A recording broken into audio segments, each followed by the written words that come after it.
И то, что в паспорте у него не написано, что он бандит, а наоборот написано, что он гражданин. Ir tas, kad pase pasinė parašyta, kad jis banditas. O atvirkščiai parašyta, kad jis pilietis. Чтобы научиться правильно произносить слова, их надо повторять вслух. Ir tas. Ir tas. И то.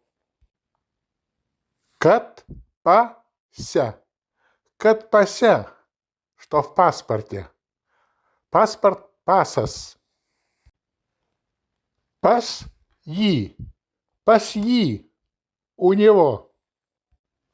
Непарашита.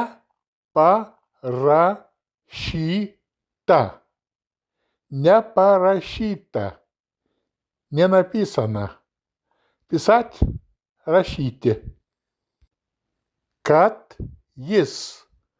Kad jis. Что он. Бандитас.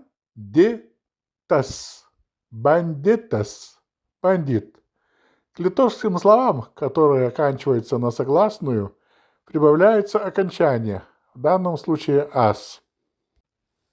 О отвергшей. О отвергшей. А наоборот. Парашита. Парашита. Написано. Kad jis. Kad jis.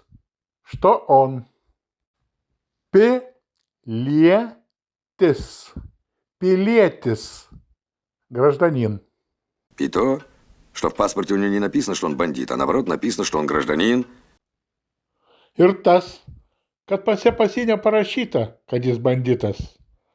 O atvirkščiai parašyta, kad jis pilietis. Повторение – мать учения. Kuo daugiau kartosi, tuo greičiau išmoksi.